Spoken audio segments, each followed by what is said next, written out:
Hello and welcome to another exciting episode of the Full Spectrum Podcast. My name is Trey. I am Rungren. And it's been a day for both of us.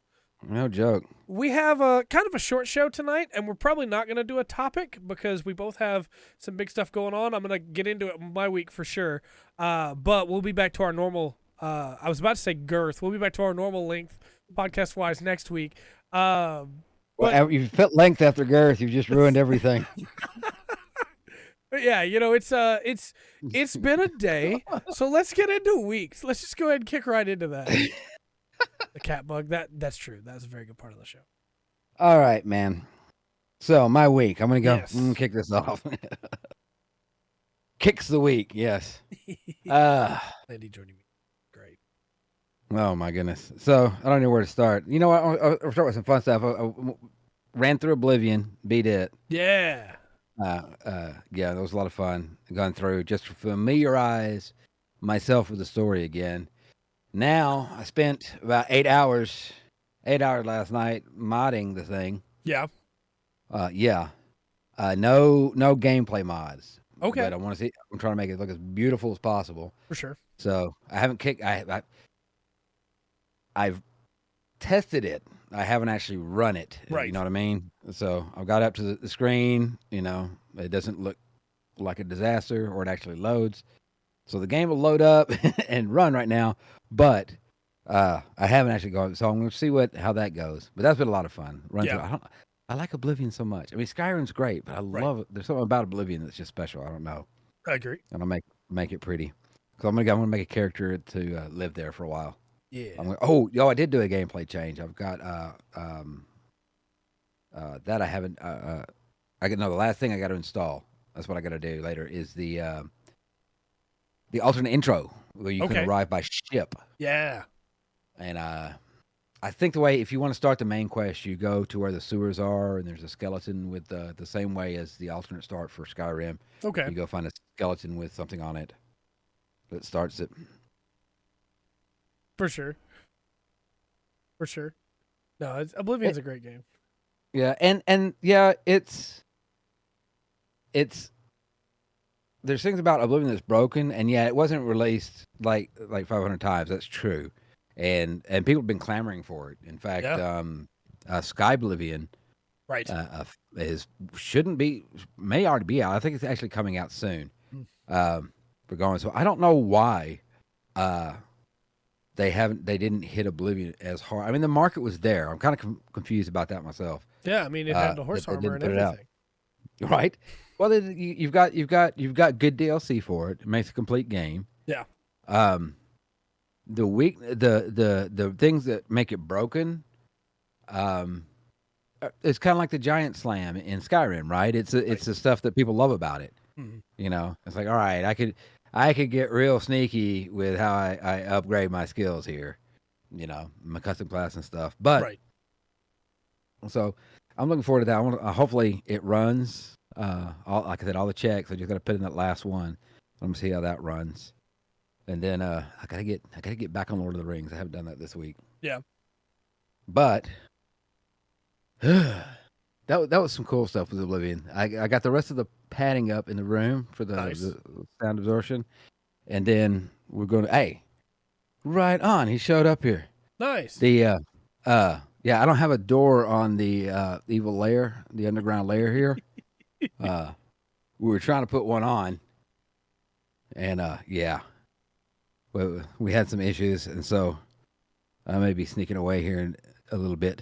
Yeah, if you need to step away from it, done. Get that door done. I understand. All right. I would. I did have one more thing, but I don't remember what it is at the moment. Oh. So I will turn it over to you, sir. In your weeks. I will get into my week, starting with today, which is a goat is born. So I don't talk about this much on the channel, not for any real reason. I guess I should probably make a video on it at some point. People might be interested. Let me know if you're interested.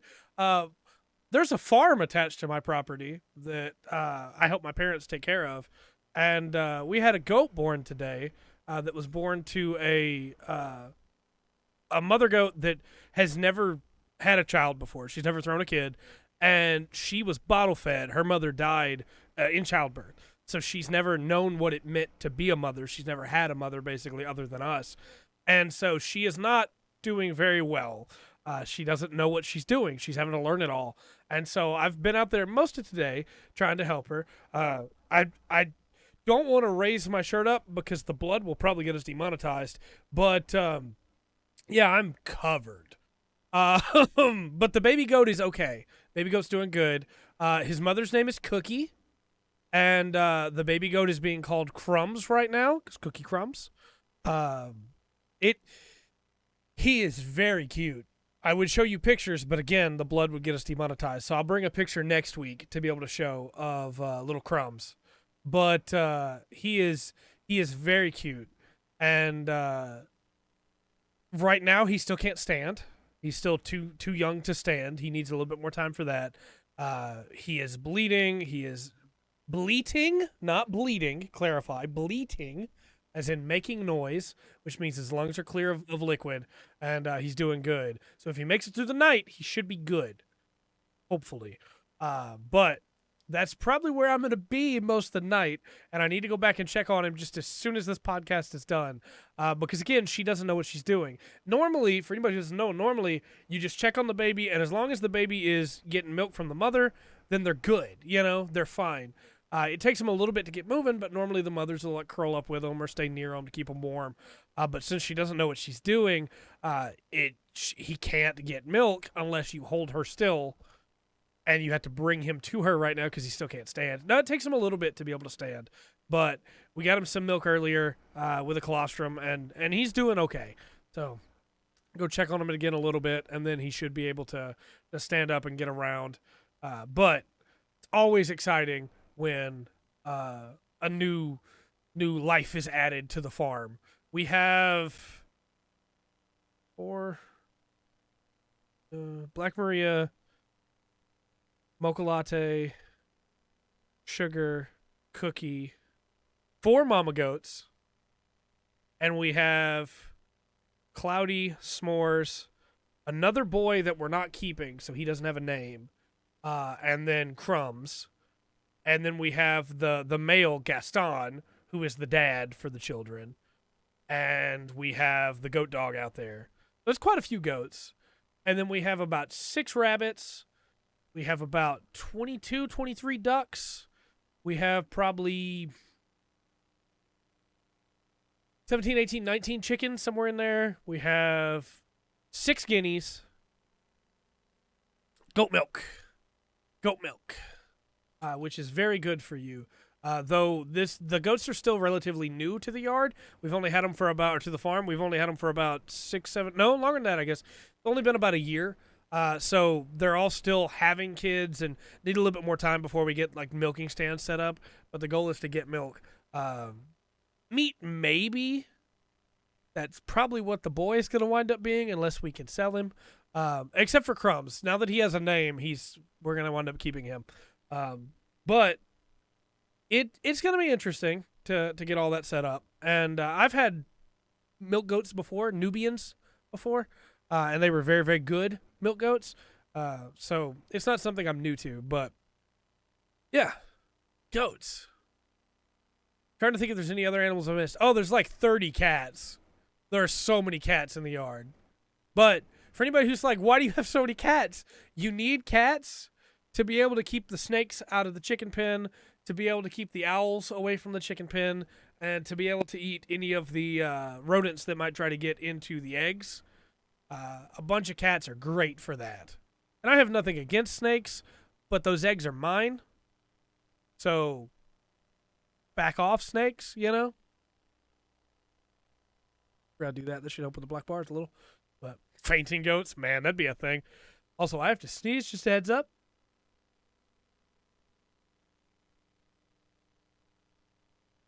There we go.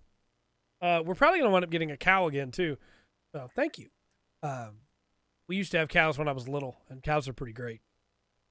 But yeah, that's what's going on with the goats. That's what I've been doing today. That's the reason why the podcast is probably going to be a little bit shorter, is because I have to get back out there and check on that goat again. There's a very real possibility that I'll have to sleep out there because normally the mama goat. So it's how deep into this do I want to get? It's very warm inside the womb, and when the baby goat is born, the outside is much colder than inside the womb, and so they can catch a chill really easily. And even though it is currently, Alexa, help me out here, 72 degrees outside where I live, it's going to get a little bit cooler tonight. So if she doesn't start cuddling him tonight, like cuddling up close to him, probably going to sleep out there. But we'll see. Hopefully not. But, you know, he can't take care of himself. That's not fair to him. So we'll see how it goes. If it seems like I'm in a weird headspace, it's because I've been handling goat birth for the last little while. But yeah, no, things going great. I love having the animals. And again, if it's something that people want to see, I'll do a video just walking around the farm showing off the animals. If that's something people want. Basically gonna be sick on Thursday. It's very possible, but we'll see how it goes. You know, we gotta. Baby goat, got to do everything we can to make sure he makes it. But from there, my week, I played kind of a weird game, talking about animals and pets and everything. I played Super Auto Pets for a video, and this is a free-to-play game on Steam, and it's weird. It's kind of cool, though. You have like a squad of pets that you buy from a store, and then they fight automatically. And so you have to balance their abilities to try and make sure you have the biggest effect. And at some point, I got into such a rhythm with it where it was just like, yeah, let's go. I've got my ant at level 2. It's almost at level 3. I've got my shark back there, and he's doing good. I got my hippo back there. My kangaroo's right behind my ant, and we're ready to go. I got them buffed up with food. And I did, spoilers for the video, I suppose, but I did unfortunately not win. But I got really far and had a good time with it. So, I mean, if you're looking for just a weird game to play that's free to play on Steam, then it's something to think about, Super Auto Pets. Liberated, Flower Shop, Summer, and Fairbrook. We're going back for Blood DLC. Be on Thursday. Next week you have Winter Embers, a stealth game. Nice. Nice. I've also still been playing Guild Wars 2. Video for that went up on the channel today. A lot of people were commenting on the first video asking me when I was going to make another video on Guild Wars 2. They didn't know the video was already done and was just waiting for render. But no, I'm still really enjoying Guild Wars 2. I did start over with a new character, and I'm at level 29 right now, I think. So working my way through there. Really enjoying that game. Really, really interesting combat system. Guild Wars is the Steam game where it's like League of Legends. No, I think Guild Wars is not on Steam right now. It's going to be coming there, but Guild Wars 2 is an MMO. It is like it's very different MMO-wise, honestly. Like, it has a down system where you can get back up if you fall. It has a combat system revolving around 2 different weapons that you can switch between that have completely different movesets, and you're able to completely customize your build, which is really interesting. But it's a weird one. It's free to play as well for people that are looking to play it, or you can buy the DLCs, the expansions. When you buy the expansions, you own them forever, which is pretty cool. You don't have to pay a subscription fee, but no, I enjoy it. It's fun. I still don't have a lot of story yet, but where I'm at right now, I'm really enjoying it. And I'm playing as an engineer, so I can throw down a rocket turret that fires a bunch of rockets in front of me in a really cool salvo. And if that's not great, I don't know what is. So. No, it's good. Also, I can rocket kick, which is very much like a rider kick. Just saying. Just saying. And then the last big thing that I was playing for my week is more Strangers of Paradise. Can I Mac on Fox Girls? Unfortunately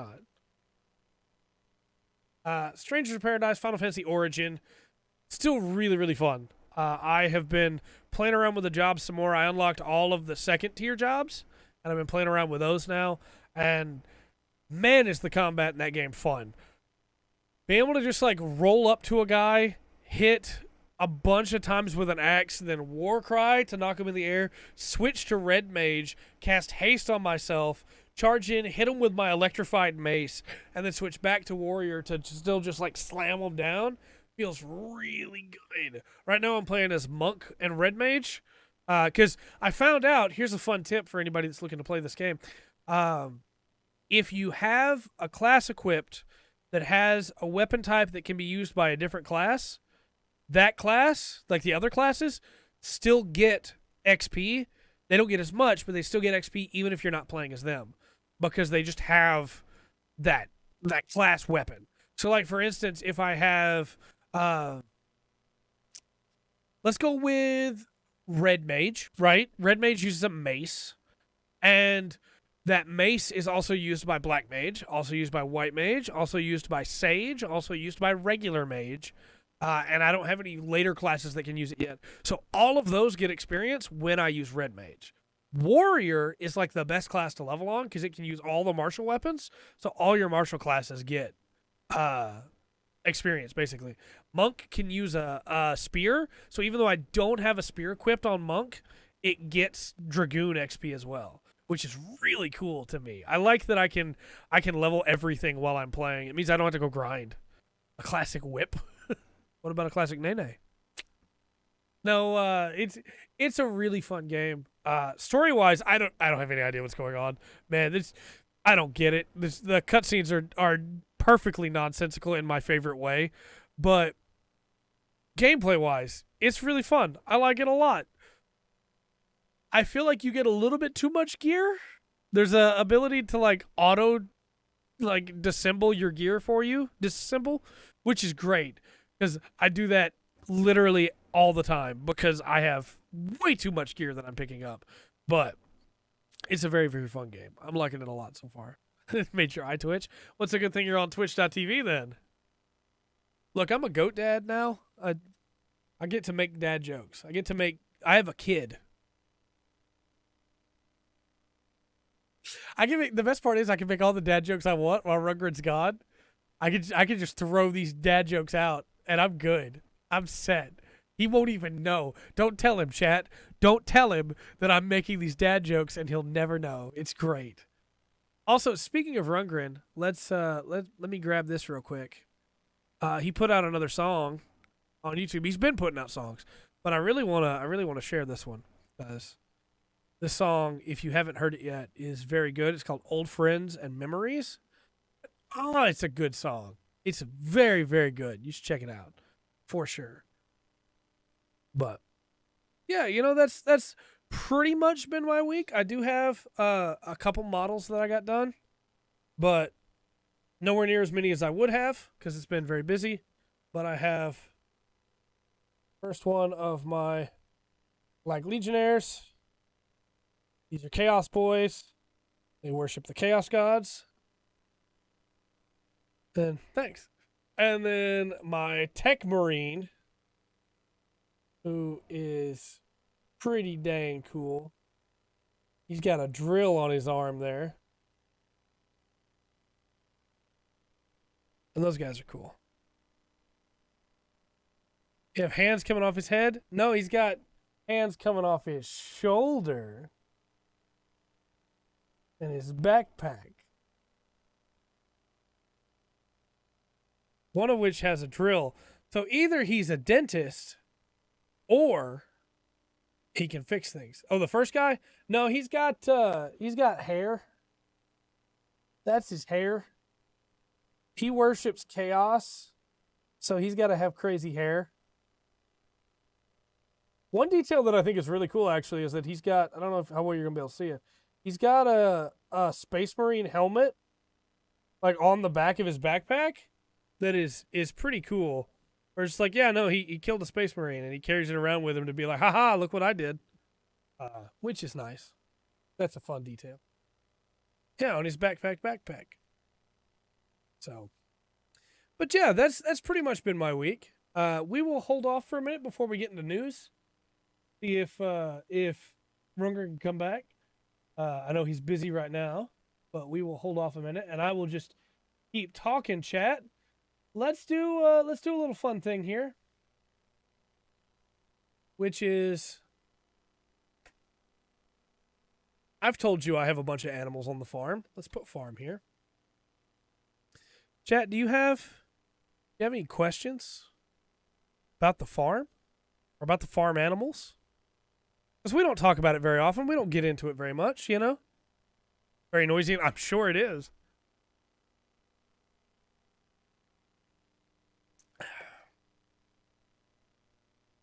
Anybody that doesn't have a farm connected to their property and might have some questions about how things work on a farm.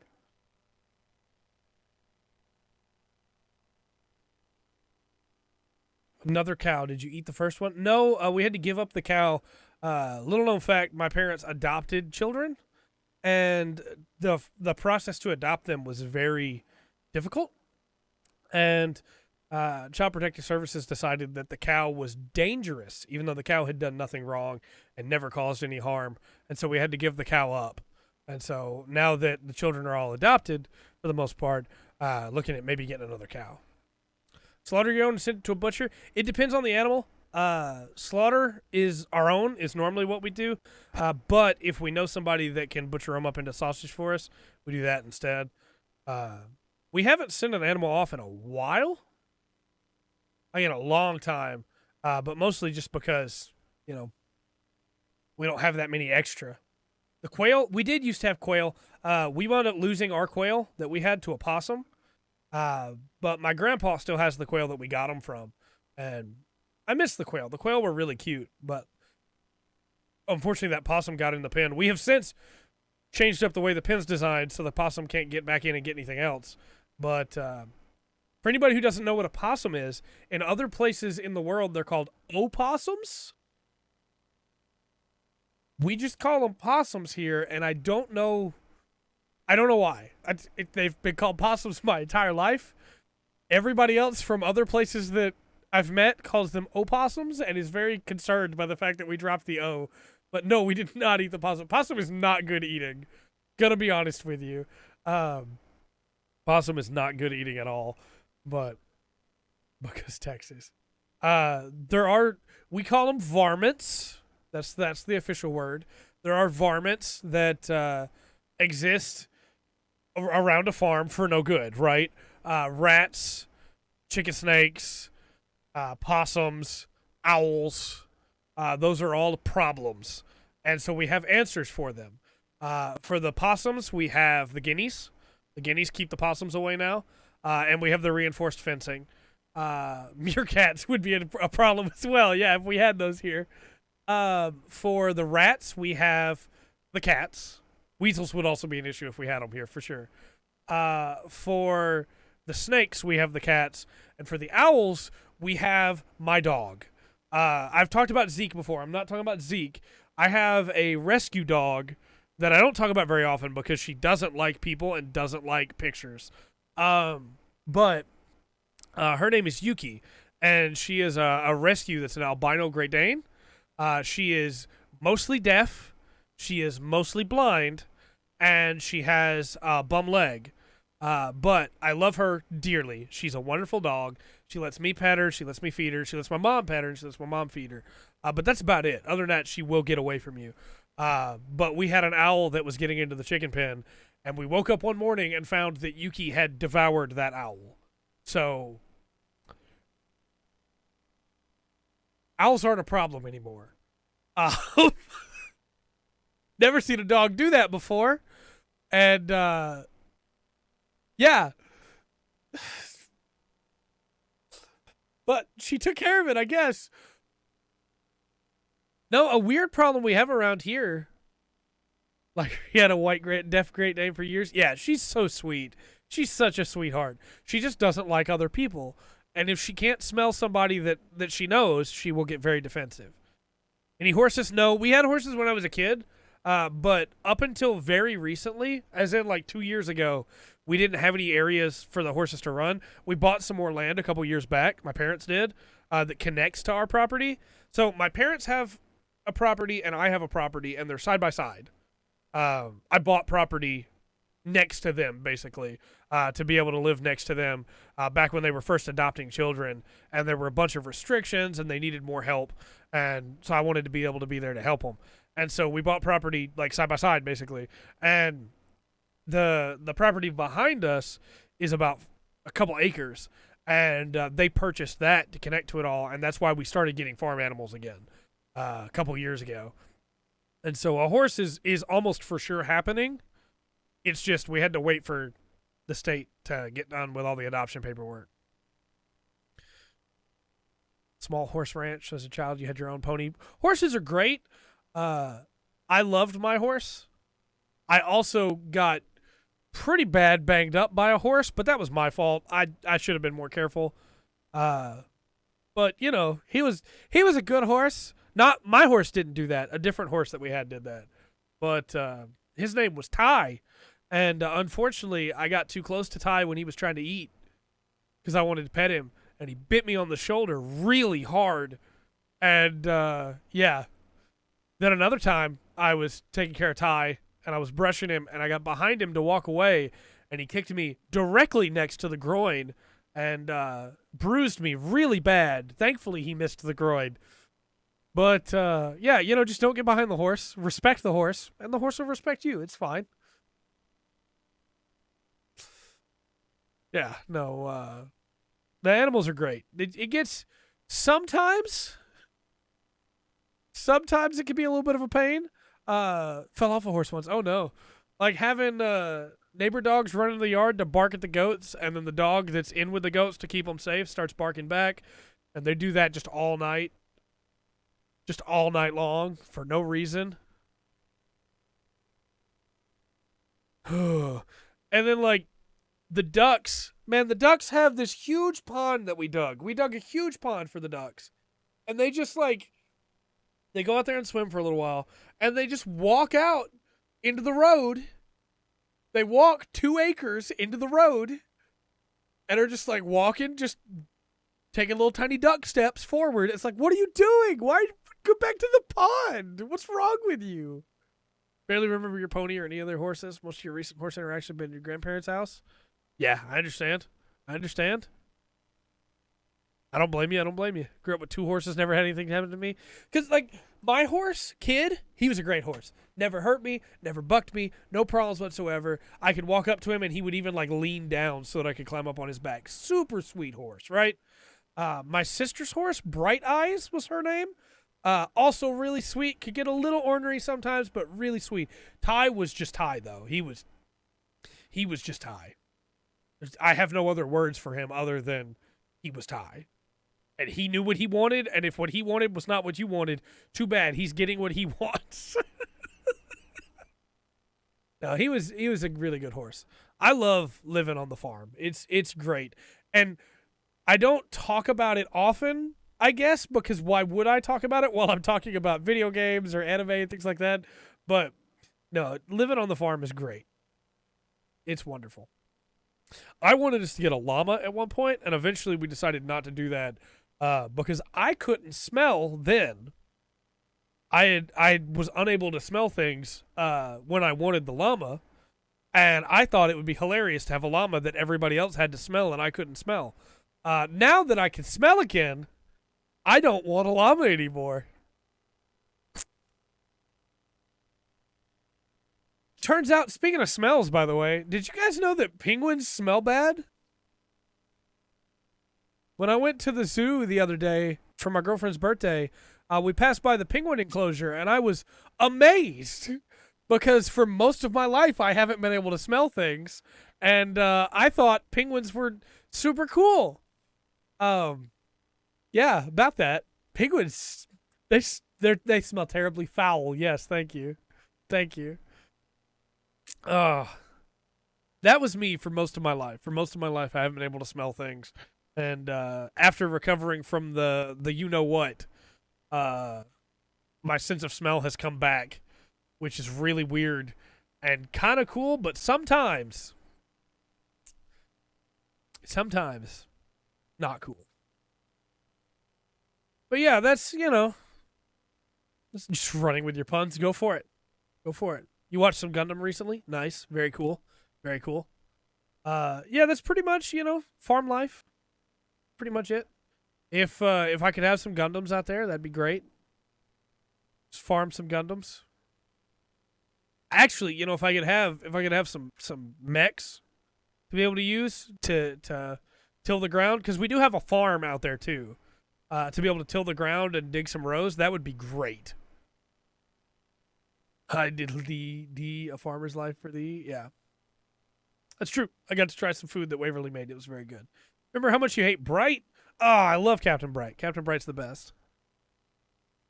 No, farm work is not easy, but thankfully I have a bunch of siblings that help out, so it works out pretty well. Oh, I love Captain Bright.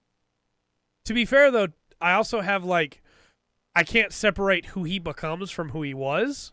So for me, Captain Bright is just, like, the Captain Bright from towards, like, Zeta. Love Captain Bright. Yeah, no, I don't want to dig too much into the podcast, but we might have to go ahead and start hitting some announcements soon if we make it to the hour mark before he gets back. He's trying to get that door put on, and I fully understand that. So yeah, it's been cool. I've had a good time with it. I can't remember from the start. Yeah, no, for me it's Zeta Bright and Double Zeta. There's a moment in Double Zeta where Captain Bright goes, "Oh, you're complaining that you're unhappy with conditions here on the ship? How much do you like oxygen?" And everybody's just like, and he goes, "Yeah, you're complaining that you don't like the hamburgers that we gave you here on this ship. The hamburgers you got for free that we gave you here on this ship that you're not even paying for." And they just look at him and he goes, "I ask again, how much do you like your oxygen?" And then all of a sudden, everybody starts talking about how much they love hamburgers. Captain Bright's the best. That's up to you, Waverly. I understand that he's busy. He'll come back when he comes back, you know? No, it's been a fun week. I did play some more Genshin Impact too. I can talk about that if I can spell it right. Did play some more Genshin Impact as well. And basically caught up to where I was on here, let me do this for you. There you go. Caught up to where I was on the story, the events and everything. I did not get the new character Ayato. I tried to get Ayato. But I did not succeed in getting Ayato. But that's okay. He'll come back around. And didn't want to put any money in really because a lot of other things I'm putting money on right now. But really enjoying the story in that game. So this last event was really fun. They brought in a bunch of the other characters and made it a big event where everybody's working together to solve some mysteries, and that was a lot of fun. I like that game a lot. People have to do this and that, but the only reason no, I get that for sure. I think he definitely becomes a lot better. No, you're good. You don't have to apologize. Giant big toe. I'm sad because Ayato. Yeah, very true. Very true.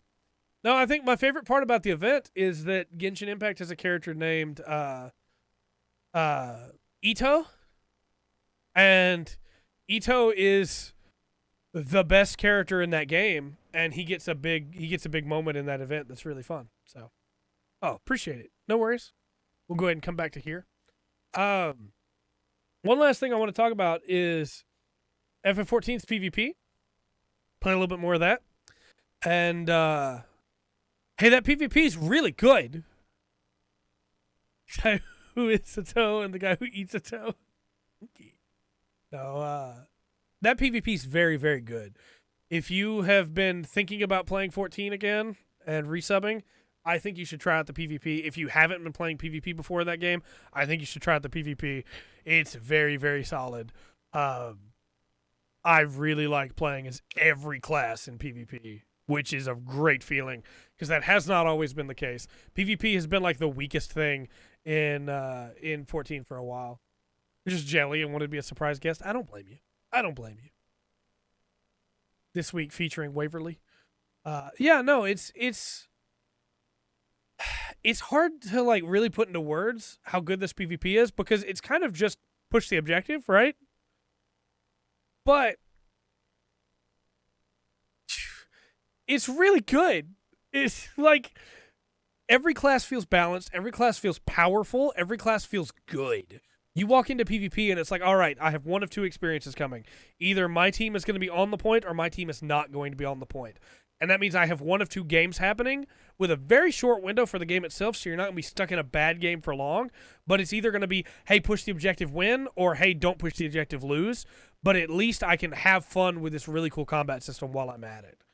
And for me, man, you give me a good combat system, I don't really care what I'm doing as long as I have it. That's like Guild Wars. I've just been going around the map, exploring, finding stuff, and doing events, doing the hearts, because I just love the combat. So it's fine.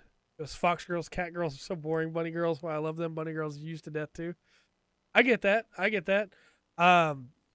I'm not going to talk about it for long, and we're not going to talk about it in news because I refuse to give Blizzard publicity. But a certain big MMO announced their new expansion where they're introducing dragon people that just look like Fun of Fm14's aura.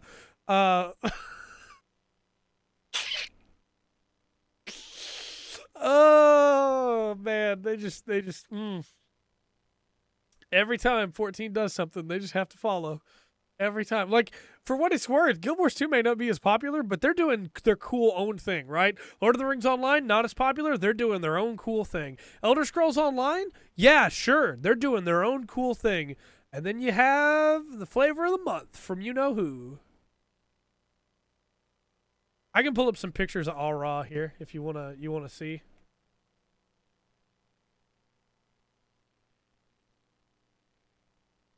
Guess I should put Fm14 on there because otherwise I get a musical artist. Hold on. Hold on. I'll get you some pictures.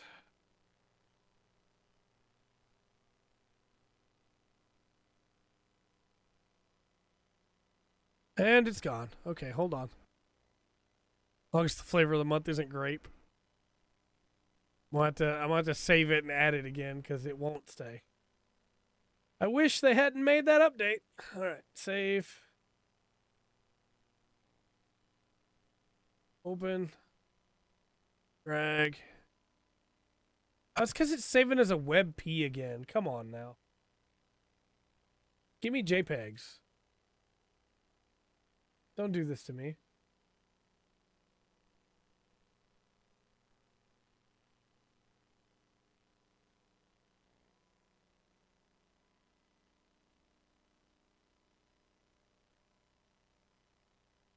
I'm going to put it in this folder so I can find it. I am using Chrome. I use Chrome for the channel and use Firefox for myself. Oh, that's really blurry. Hold on, I'll get you a better picture. I don't know why it saved it so tiny. I'm going to pull these up on Firefox. Hold on. And then I'll pull up a picture of Aura, and then I'll pull up a picture of the other one that we're not going to name. Because I refuse to give them publicity. Why are all these pictures so tiny?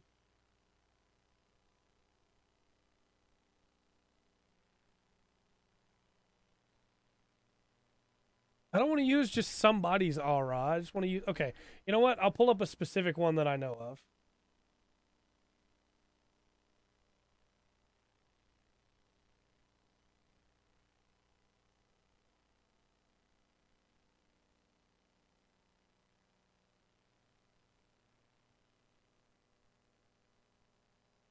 Oh, and it's gone. Okay, hold on.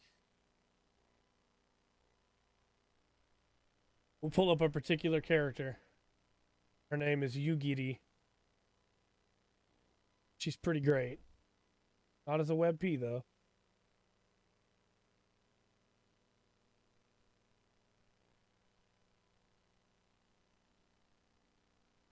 There we go. So there's Yugiri. We have her.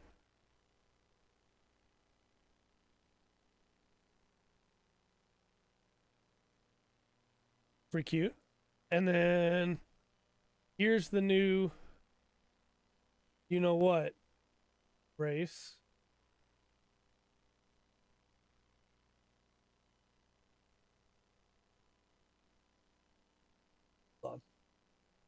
Gotta find it. She does not have wings, no. Unfortunately.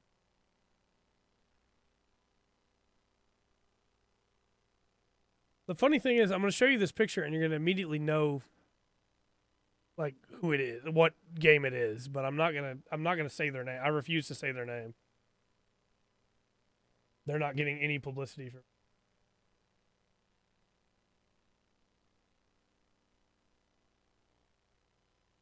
Wings would be pretty cool. So this is the other. This is the other. And it's so, like, if you see, there's another picture that I can't seem to find that has like all the horn options, and it's very clearly just 14's all raw. And the point of this new expansion is supposed to be like fighting dragons that are attacking, and it's like, oh, so Final Fantasy 14 Heavensward then.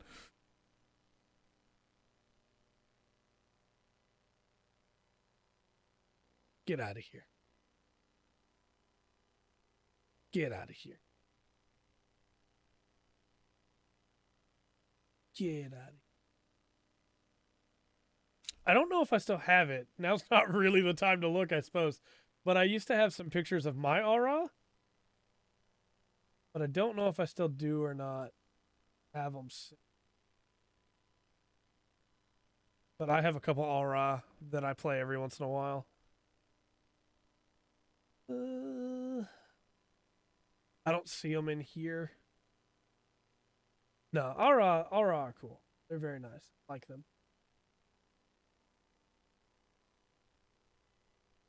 My new character in Guild Wars is a like forest person, which is pretty cool.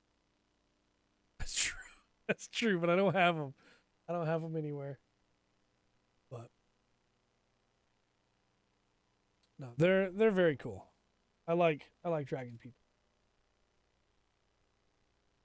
And when I say forest person, I don't mean like an elf. I mean like literally made out of leaves. And then when he gets mad, red highlights come in under the edge of his leaves, and he looks sick. He looks so cool. Let me pull up a picture of that race. We're just talking MMO races now. They're called Sylvari? Yeah.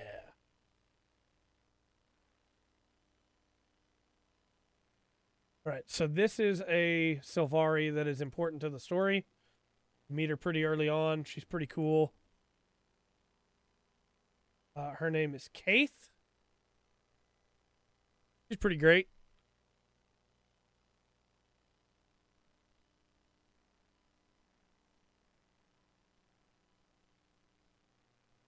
My guy's name is Crevold, and he looks really cool. Michael Malone. Well, the good news is with the All Raw, you can, it's AU space RA. You can change up their scales however you'd like to, for the most part, to be able to be different colors and things like that. Each one is different, which is pretty nice.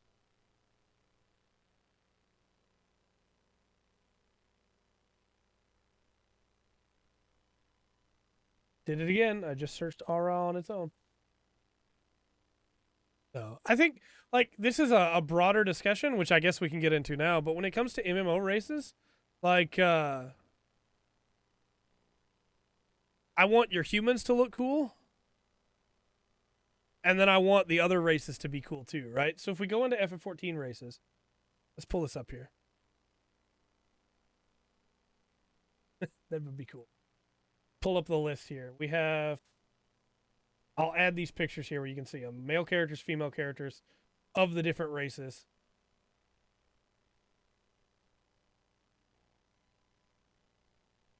Here's.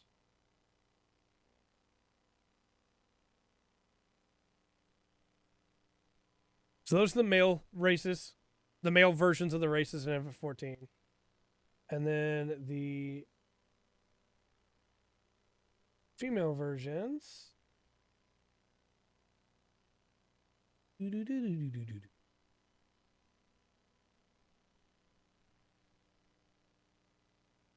obviously you can make a bunch of different variations of them all. Make them look however you want. These are the female versions. I will resize these. Yeah, unfortunately, a lot of MMOs don't really care.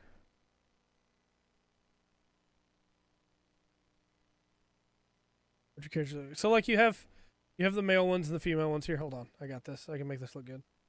There we go. And those look great, right? I think those look really good. And Guild Wars has pretty good ones. And Elder Oh my Scrolls are all God. right. Welcome back. Yeah, But thank you. then you get some really weird ones, you know? Yeah, it's missing the Vieira, unfortunately. This is an older picture. Doesn't have the Vieira in it. The one that did have the Vieira was very small and would not have fit. Well, Welcome Door. back. yeah, door's hung. It's just not quite finished yet. Out of breath. Hold on. No, you're good. Let me add a picture of Vieira real quick for chat for F14. All right, do that then. Give you a chance, and then I want to add the Guild Wars characters where people can see them. And there's male Vieira now too, so Okay. which is pretty great. All right. Add these two pictures. I'll show the Guild Wars races, and then we can move on. Go for it. Chat and I've been talking MMO races. Oh gosh. There's They're all Bunny the same. Boys. You hear that? And the Bunny Girls. Well, they did in lore have male versions, but originally we weren't going to get to play them because they were supposed to be a lot rarer. But The people bunnies really too. wanted them, and so people got them. I'm just gonna say the guys ones are just kind of like weird. The girl ones are hot. I don't know if it says anything about me, but And then the Guild Wars 2 races, pull those up.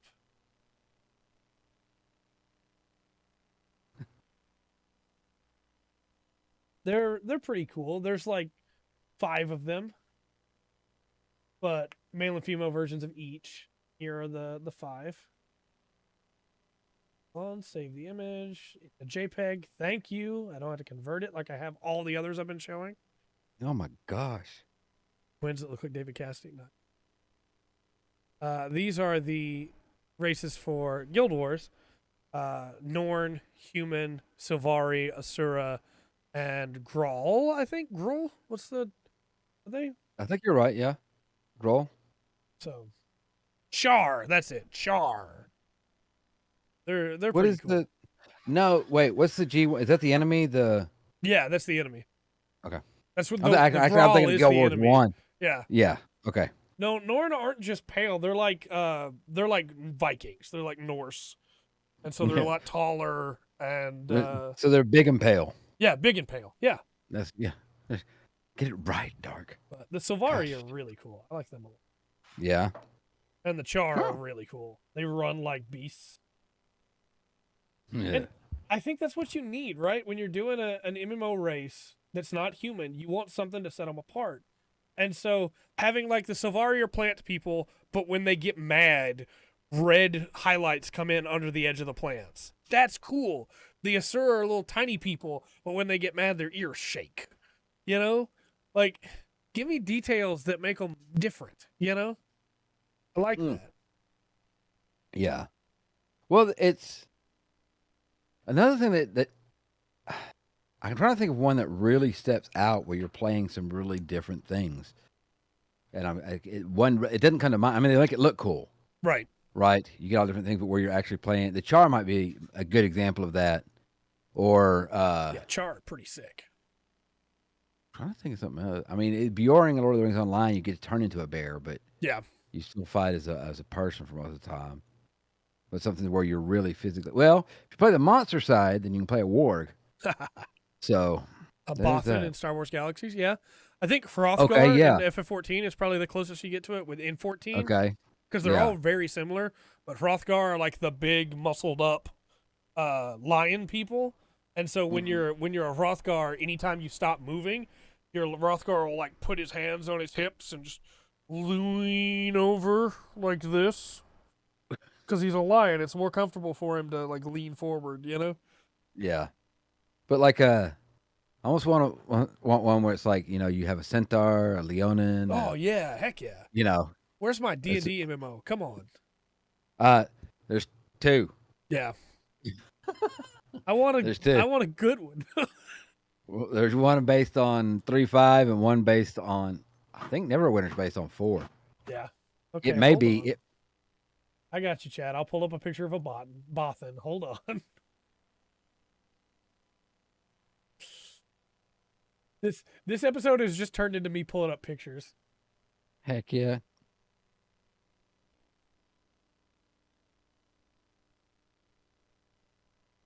That's a Bothan.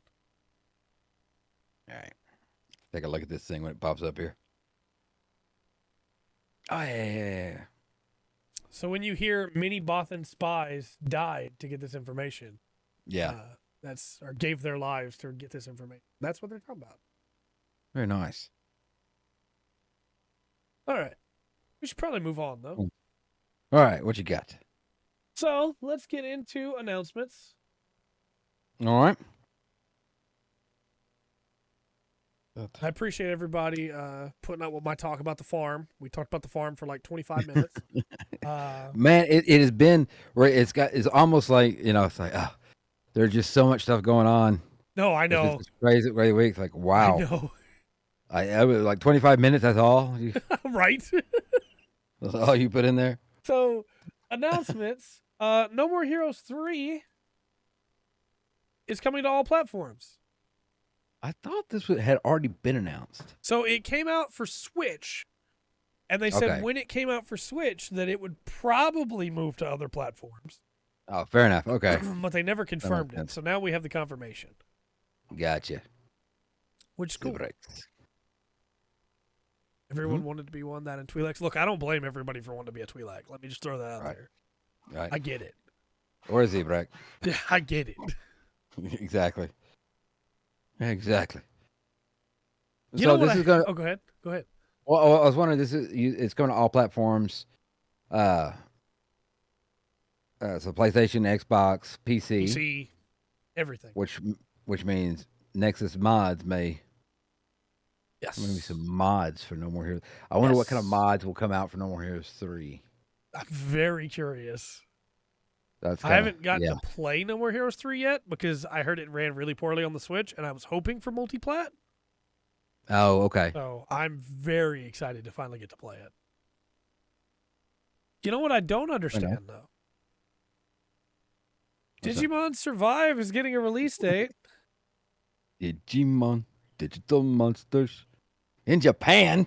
Yeah, it was also a month ago that we announced that we read off their announcement that Digimon Survive was getting put on the back burner for the foreseen future. Fuja.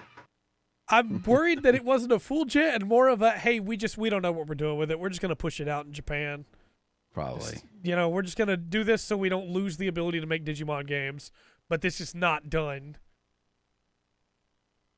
We'll fix it in patches and DLC. Yeah? Yeah. Terrible. It's not a good sign. Yeah, it's not a good sign. Hey, it's coming out in July. It's coming out in like 2 months. Maybe they had a breakthrough in coding. I don't know. Maybe. Or they cut 70% of the Digimon. You get one. Fallen Jedi 2 to focus on the Zabret girl. That'd be cool. You have to beat the game with Lilybon. Hey, look, I'll do that. I like Lilybon. Lilymon's cool.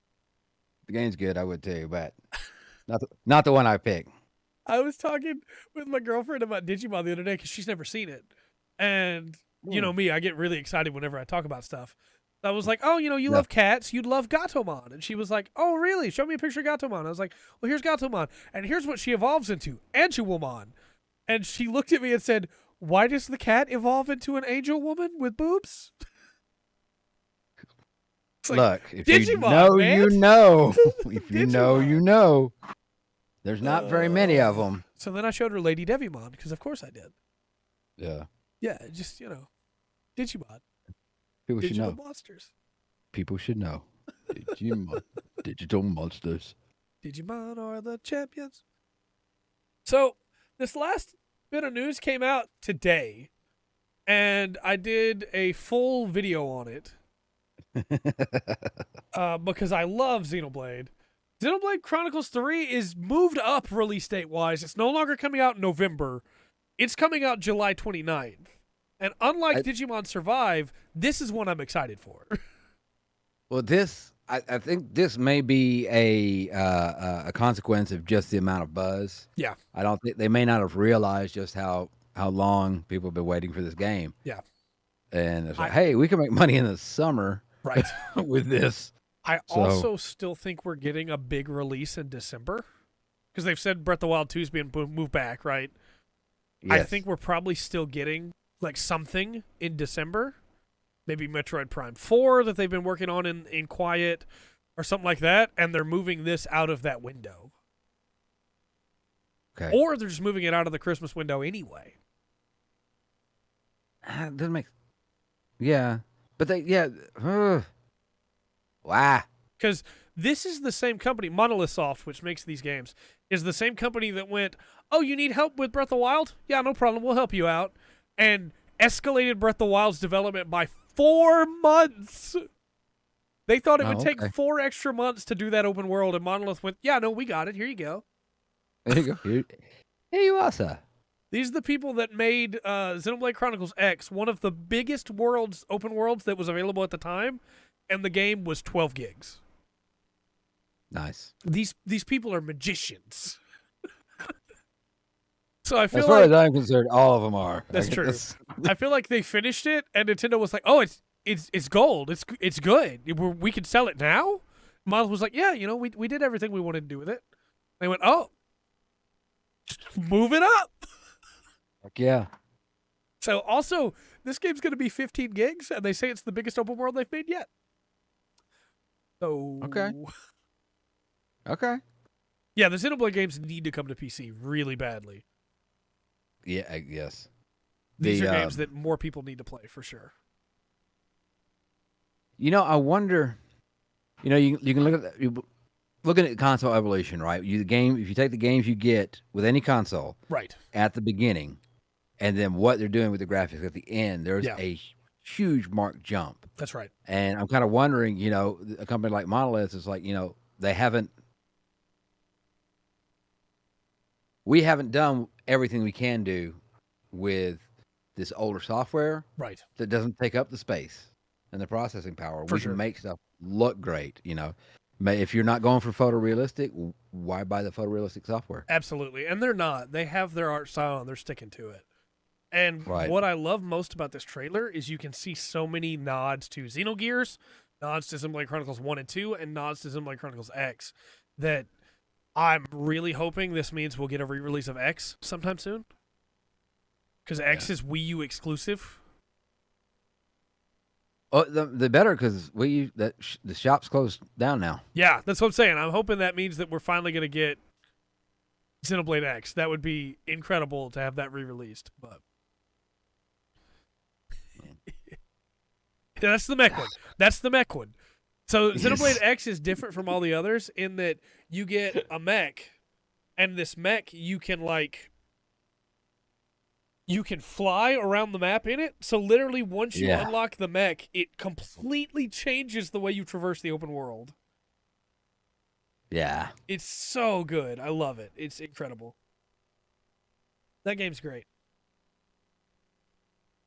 I understand. Mech games are great. I actually got challenged on Twitter the other day to name a bunch of mechs, and okay, I'm just saying, I won that challenge. I'm sure you named a bunch of them. So talking of a bunch of stuff, let's get into the news. We've got some pretty cool stuff to talk about here. I know you're excited about this. I am. I know a lot of people are not super 40K fans, but we have our 40K fans in the audience as well. That are excited for this. They dropped the new Dataslate that they do every quarter. It's the quarter 2 2022 Dataslate. And I'm not going to go through the whole thing because, again, if you want to read it, it's available. You can read the whole thing. I'm just going to hit on the big stuff. In the current meta of the game, we talked about the problem of, like, hey, this one faction basically won the big tournament themselves. Well, they nerfed them, of course, to balance it out. Yes. Got a couple other nerfs that came in. But the big thing is they also buffed some stuff. And they went, hey, if you play Sisters of Battle, or if you play any form of Space Marines, Chaos Space Marines, regular Space Marines, doesn't matter. You now have this thing called Armor of Contempt. That means that if somebody has an armor penetration on their weapon, their armor penetration when they shoot you goes down by 1.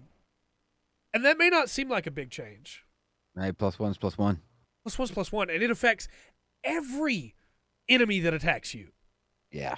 It affects every Adeptus Astartes, Sanctic Astartes, Heretic Astartes, Adeptus Sororitas unit. So, like, they all have that. And it's that like makes... the opposite. Go ahead, sorry. I was gonna say, it's like the opposite of what D&D did with the Warforged. Exactly. Warforged was broken and nerfed. It's like going back the other way. Yeah. Everything else comes up to it, except for the poor Necrons. Necron's big thing is they have AP -1 on their weapons. Now they don't when they fight those factions. So Necrons need a buff. But yeah, it's basically like you take 1 less damage, which in a game where you have 3 wounds on a character, taking 1 less damage means you're in it for another turn, you know? Like, it's a pretty big change. Yeah, 1 less damage is not a lot if you got 500 hit points. Right. 1 less damage is quite a bit if you've got, say, 3. Yes. 1 less. So it's a huge change. And it also means, like, people that are buying the $200 Mortarian kit and putting it together and making it look beautiful, because that kit is beautiful, and then spending, like, 500 points to put it on the table, it now has effectively 1 less health, or 1 more health, which is great. Yeah. And it's even more than effectively 1 more health, because they roll to see if they hit you, and they add in that armor penetration to it.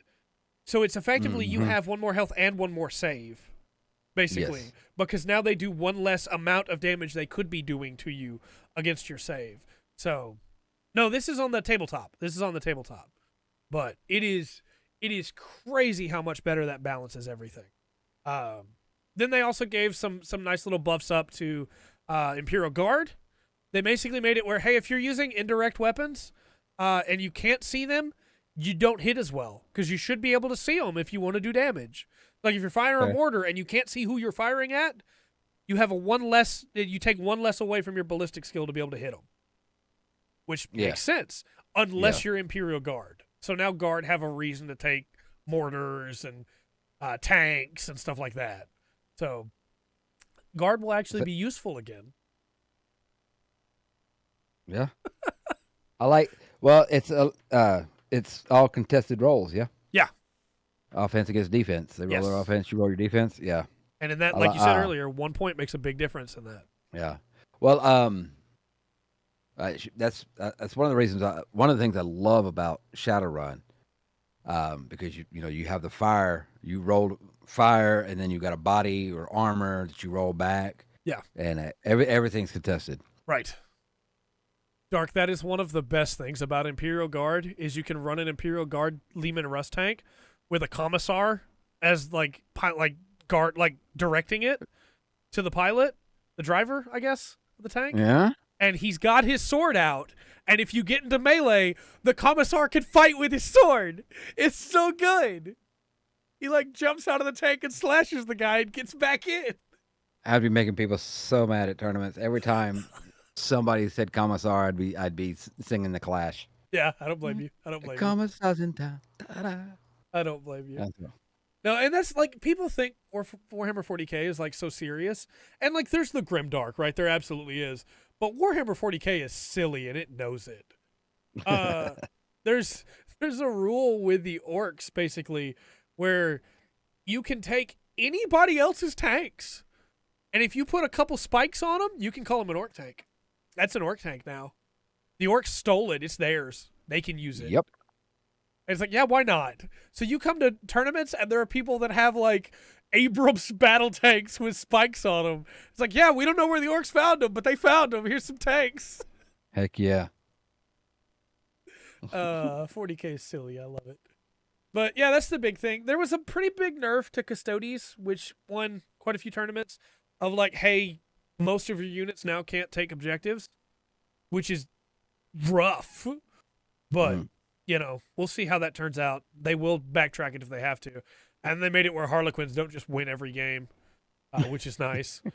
They basically went, "Hey, your Star Weaver unit that you like to use a lot. Remember how it was like 50 points? Now it's 95 points to take that. And your Void Weavers, remember how they were like 60 points? Now they're 130 points. So Golly. you can't bring a whole army of just Void Weavers and win.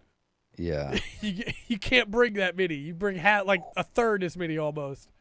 So Yeah. Crazy. the people, just a reminder, if you go out and you buy a bunch of one unit because it's the meta, it's probably going to get nerfed. So Yeah. it's not dark that because they won, they got nerfed.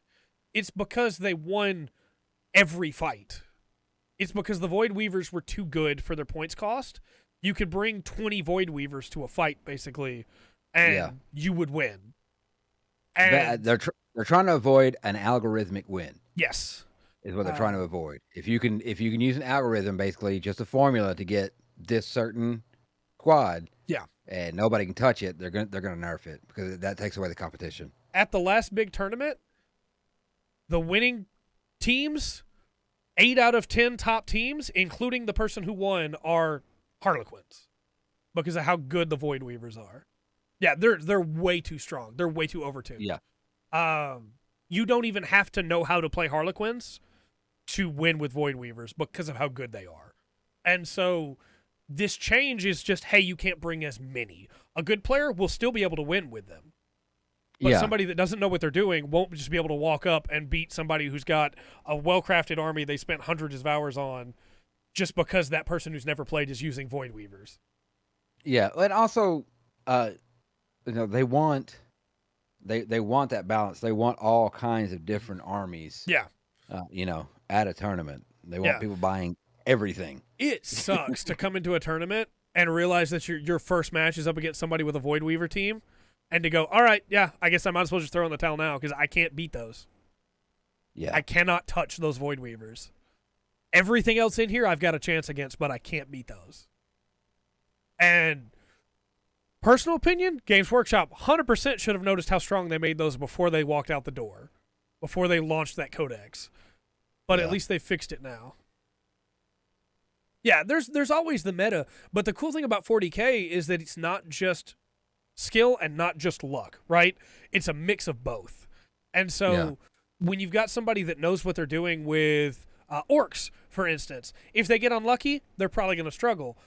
But if they play well and they have good luck, they're going to do really well even against a overpowered team, except for Void Weavers. Well, also you got on the very very basis of it is kind of rock paper scissors. Yeah.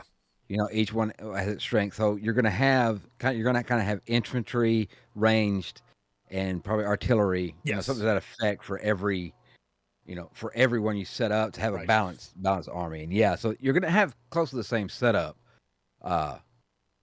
strategy wise, or it should be. And because of the way that points work, everybody's taking different stuff. So, like my Blood Angels army, I have 5 HQ units, but I can only take 2 in most matches. So I have to choose between which of the 5 I'm taking, and they're all really good. So every match that I play, depending on which of the 5 I take, I'm going to have a very different match because they each have different abilities that buff the rest of the squad. So it's normally balanced really well until these Void Weavers showed up.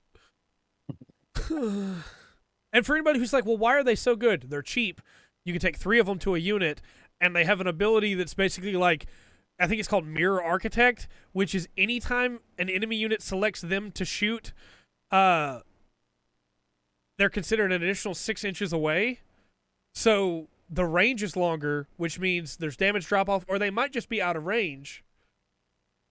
And it's very good because you go, oh, well, that doesn't seem like that much. But it also means they can't be charged. So you can't melee them. Well, they may have also tried to give it some time, see if somebody had a strategy to beat it too. Yeah. Because what was it, StarCraft with the Zerg? Yeah. There is a way to beat that. Right. And that's what ended up getting, it's just, you're in a race. Yes. And so I think I think that there may just be no strategy that can help overcome that. Right. So, but that's our 40K update. Dataslate made my army infinitely better. Nice. Because now my army has one more armor penetration, basically. Like, one more armor save, basically. Which makes me happy. You know, it's nice. Yeah. Then we have another thing that ought to make people happy, which is there's a new hero in town. Elden Ring's new hero, let me solo her. So this is a very heart-touching story here. Let me solo her is a man that fought millennia in Elden Ring, which is a very difficult boss, over 400 times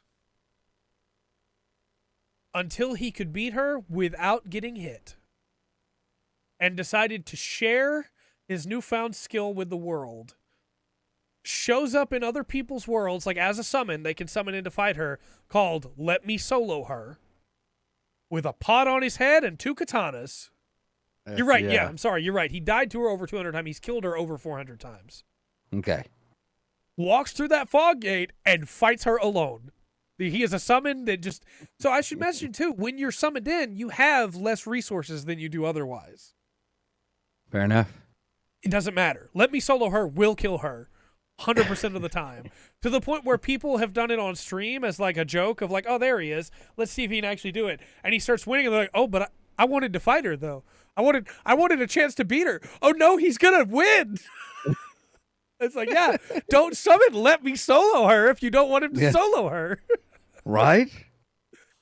But now, that, of course, there are copycats because people have found the meme. Yeah. And it's kind of funny because it means that his legacy lives on. Because now more people are doing what he's doing, which means more people struggling to beat this boss will get help and will hear the legend of Let Me Solo Her. Right? That's amazing. And, like, it's really funny to me because the Souls franchise has a guy like this before, right? But he wasn't a friend; he was a foe. The foe was Giant Dad, is what the community called him, and it was a guy with the Giant's Dad mask, or the mask of the father, the Zweihander, and the giant armor, and he would just walk up and do this, and then destroy you. Ugh. And so anytime you got invaded by Giant Dad, it was like, okay, yeah, no, whoa, get out of here. Run. Kill your, jump off a cliff because you're not going to beat him. And Dark Souls 2 had The Wall, who retroactively went back to Dark Souls 1, which was a character that would just and I think was in Dark Souls 3 too, a person with twin great shields that would block the path so that the stuff that was in the area trying to kill you would kill you. So it's just nice to have a good version for once. Right? Yeah, and as Dark has pointed out, modders have actually created a mod so that you can get a AI version of him. Fair enough. For Let Me Solo Her. So that his legacy modders. will always live on.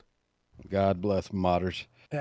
If you ever want to just look up some videos to see Giant Dad and The Wall, you will see the horror. But the videos are really funny. But yeah, you can't win against them. Those people are way too good.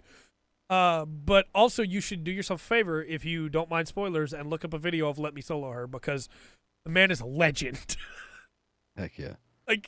I beat her after 45 tries, multiple hours, definitely got hit along the way. Watching him just kill her, dodging everything is incredible. Man. So, Let Me Solo Her. The real hero of the internet. Speaking of heroes, all right, let's talk about a situation that has been a long time coming. And whether you like Marty O'Donnell or not, his music in the Halo series, along with, let me get the name here. I have the name. Mr. Salvatore as well, has revolutionized that series, right? That music is what people remember when they think about Halo. Oh, I mean, you can find how many videos you can find on TikTok of in the boys' bathroom. Yep. Oh, yeah, So Yeah. for many, many years, Marty O'Donnell has been in a on again, off again battle, not law battle, not legal battle, just on again, off again battle, trying to get the rights to this music that he wrote that Microsoft claims that when they owned Bungie, they owned the music, even though he was working as a freelancer and was submitting his project, not selling them the song. Yeah. They have claimed all this time that they owned it. It was a bad situation for a long time, right? It led to a lot of bad blood. It's why Marty O'Donnell didn't come back for Halo 4. And it led to a lot of other problems. It's also why the Halo music was not in the Halo TV show. There are a lot of things about Halo. That's true. Halo's not in the Halo TV show. But after all these years, in February of this year, Marty O'Donnell legally sued Microsoft to try and get the rights. Because what was happening is that after their long argument, Microsoft started paying them money. Started paying Marty O'Donnell and Salvatore Incorporated checks, but would not tell them how much the music was worth, and just claimed it was 20% of the royalties that would be made on the Halo music when used outside of the games. So sales of the soundtrack, any of the music that was used in the show, which was none, basically, and anything like that. If it's used on a TV spot for anything, if it's used in a commercial, he should be getting royalties on that, and the company should be getting royalties on that. That was the agreement. Yeah. For 20%. Well, in February, Marty O'Donnell told Eurogamer that if this is 20%, then it doesn't seem like Microsoft's making much money. And so he started a lawsuit. They have now settled outside of court. And Marty O'Donnell has tweeted out, looks like I'll be able to share some of those videos once again. And he shares Salvatore, Inc., Steve Vai, and Marty O'Donnell playing Halo 2 music on their instruments, which they legally couldn't share before, even though they wrote the music. And he says, Microsoft and O'Donnell Salvatore, Inc. are pleased to have amicably resolved their differences. That's good. And so we don't know exactly what they got, but clearly they got rights to their songs again. So that's good. That's good. That's good. Yeah. I mean, you know, anybody who goes, well, I don't really like Marty O'Donnell as a person, that's fine. You don't have to. If he wrote the music as a freelancer, he should own that music. Mm-hmm. He wasn't working for them. Even look, I'm one of those people that even if you are working for a company, if you come up with an idea, it should still be your idea. It shouldn't be the company's idea. But he was not. So like, come on now. Yeah, it's even more. Yeah. So I'm glad that he seems to. I'm glad it's over. Yeah. And I'm glad that it's, even though it's settled out of court. I know why Microsoft wanted to settle out of court because they didn't want it to set a precedent. Yeah. It can still be used, though. So it's a good victory. Yeah, I agree. This next one's a little interesting. An official Switch GBA emulator is leaked out. Which means that we're definitely going to be getting GBA games coming to Nintendo Switch Online. Oh yeah, they're all coming. They're gonna force people to buy them again. Yep. Because you had last week was your last chance to download anything if you had a Wii U or the Game Boy Shop or DS. No, that was it. Just those two. The DS. Thank you. Yeah. The DS shop that last week was the last time. So everything's going to the new Switch My hope shop. is this stuff will be as part of the Nintendo Switch Online subscription. And you want to pay extra for it, but I'm afraid they're going to go, yeah, if you want the GBA package, you got to pay an additional $15 a year. Yeah. Here's the thing, Nintendo. You officially made, look, I'm going to tell you this straight, Nintendo. You're not ever going to listen to this. You're not ever going to watch this. But just in case you do, you made an official emulator so that people can emulate GBA games that you make them buy. That same emulator I already have. It's called Visual Boy Advanced. Right. It runs the same way. Yeah, but they can't make money off that one, Trey. Exactly. Can't make money off that one. It's very true. Very true. I'm not buying GBA games again. I own them already. Yeah. Buy it again. And then it may be the saddest news of the night. Babylon's Fall drops to 8 concurrent players on Steam. Oh man. Well, I don't even know what to say. no. Like, I mean, it's just an aptly named game, apparently. yeah. Ooh. It's on sale right now for $41.99. God. I wanted this to be good. This could be the end of Platinum, honestly. Like, this is how Oh bad my it's doing. gosh. The studio that terrible. made Bayonetta, the studio that made Metal Gear Rising Revengeance, the studio that made Nier Automata along with Yoko Taro, the studio that Yeah, made Wonderful no. 101, they could just be done. That's insane. Everything lost on one game. Everything. Babylon's Fall, Babylon failed. It's very true. Yeah, Very exactly. true. I thought I was the one making the puns, Dark. Come on. So it is a games as a service game, and it also this is also the game that went, hey, we don't have enough time to finish our weapons. Can we borrow Ff14 weapons? And Square was like, all right, go for it, I guess. And so Yeah, no. Not worth it. The good news is there's a free demo if you want to try it. I don't think so. Thank you. No. This game also, you make good ones. Well, that remains to be seen. This is also the game that goes, hey, yeah, if you want to play it single player, you can. You don't have to play it with 3 people online. But if you want to play it single player, the difficulty doesn't scale down at all. And you are playing as if you were playing with 4 people. So everything takes a long time to kill. Also, the in-game chatter never stops. And the voice acting's not great. Yeah, no. So, Awful. Awful. Yeah. It's a mess. Awful shit. All right. Let's throw things over to Rungren's Corner. All right. I got a short news story, but first, happy birthday. I'm going to say happy birthday to Hayden Christian. Oh, Hayden Christensen. Yes. happy birthday, Master. Yeah, I'm sure he's watching. Yes, sure he's watching. So, happy birthday, sir. Hope you have a sandless birthday, sir. Maybe. And just a short thing tonight to point out, because not a thing gets, but it's a Parkinson's Awareness Month, and the University of Maryland has come through with something that may do away with the surgery that's required for some of the worst cases. Yeah. Yeah, there's not. I don't know what's supposed to be released. There's a few breakthroughs. Anyway, it's not a big long story. There's not much to it. It's going to want to point it out if you know anybody that's been affected with it.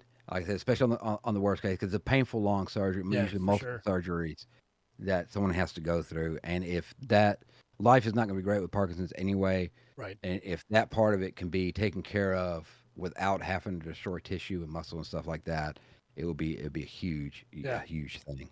But that's all I had. That's all I have for tonight. It'd be awesome. Hopefully that all works out. Yeah. We should definitely be trying to take care of stuff like that instead of bear shot. Right. All right. It's normally at this point we'd tackle a topic, but as we said, Rungren's got to go finish taking care of that door. And I got to go check on that goat, so we're going to be calling it a little bit early. Yes. But we'll be back Thursday as well. Yeah, for updates on the goat. Do you have any plugs? Well, I do want to plug Thursdays because we should have a lot of news on D&D. Yeah. Also, if you go and look up D&D books on Amazon, there is a mystery book up there, and I'm hoping to get to release this summer. Maybe we'll get some information about that. Yeah, that'd be cool. Thursday morning. So yeah, just want to push this D&D podcast coming up Thursday because I think it's going to have some good information. Also, yet again, if you have not yet heard it, check out Rungren's new song. Very good. I like it a lot. Makes me feel things inside. So, yeah, we'll be back Thursday. And, of course, we got stuff going up on the channel, as usual. The Super Auto Pets that I talked about earlier, that should be going up this week. The Guild Wars 2 video went up today. The Xenoblade Chronicles video went up today, and then I've got the last of the Final Fantasy 14 stuff went up last week, and then I have yesterday. What time is something right now? Yeah. Then there's some other cool stuff that'll be coming up on the channel too. So please look forward to all that. All right. Until next time, I've been Trey. I've been Rungren. We've been the Full Spectrum Podcast. And remember to always enjoy the full spectrum that life has to offer.